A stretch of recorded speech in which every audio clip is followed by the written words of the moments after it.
Hey, welcome to The Explainer. Today, we're going to dig into how storytellers can take the most unbelievable real-life events and make them feel not just believable, but completely inevitable.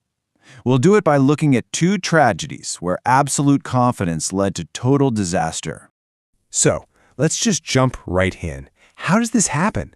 And look, if you're the kind of person who hears a crazy story and your first thought is, nah, no way that could actually happen, then this is definitely for you.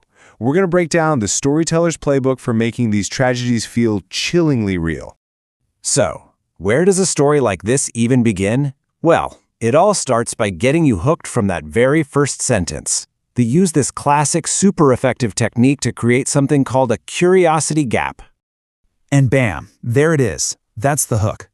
It takes a moment that should be a huge win, a career-defining trial, a first Olympics, and flips it on its head, turning it into a catastrophe. And right away, your brain just has to know how. How did that happen? And this, right here, is the engine that drives the whole story. The storyteller basically carves out this little hole in your understanding and then promises, hey, stick with me and I'll fill it in. It's the why that makes you so desperate to find out the how. Okay, so let's meet the two people at the center of these tragedies. And what's so fascinating is that we don't really get to know them by their goals, but by their flaws. Flaws that, ironically, everyone else saw as their greatest strengths. So what we're looking at here are basically two sides of the same coin. On one hand, you've got the seasoned pro just worn out by the job. And then you have the young champion, who's almost too prepared, kind of blinded by his own talent. And the crazy part, both of these paths, as different as they seem, lead to the exact same tragic place. All right, so this is where it gets really good, especially for you skeptics out there. How does a storyteller make you believe something so outlandish? They do it by dropping in one hidden, absolutely fatal detail that changes everything. Let's start with the athlete. Okay, so this guy, Francisco Lazaro, he was the real deal, a total star back in Portugal, set to make history. He'd already won 3 big marathons, so when he showed up for Portugal's first ever Olympics, everyone thought he was a shoo-in, and his confidence, it was through the roof. So much so that he told a reporter something just chilling right before the race. I mean, wow. I win or I die. With that one line, the stakes just skyrocketed. This isn't just about a race for a medal anymore, is it? We're suddenly watching a literal life-or-death drama play out in real time. And the conditions on race day were just brutal. We're talking 90 degrees in the shade. The other runners, they looked like they were about to collapse.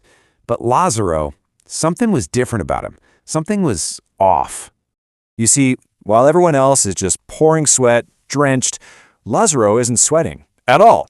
And your first thought is, wow, this guy's in incredible shape.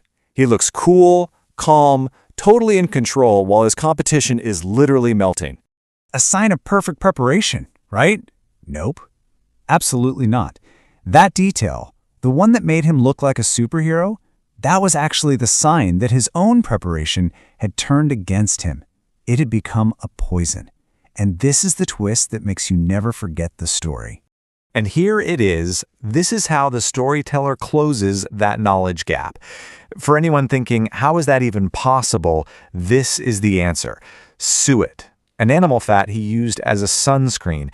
It's this weird, obscure fact that you'd never guess, but once you hear it, the whole unbelievable tragedy clicks into place. It makes horrifying sense. The very thing he did to protect himself is what killed him. Okay, now let's switch gears to our detective, Muzi.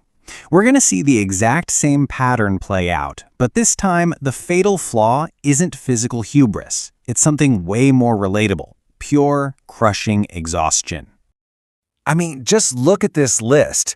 A 6-year-long case, endless delays, mentoring new guys, juggling other cases, and he's nearing retirement.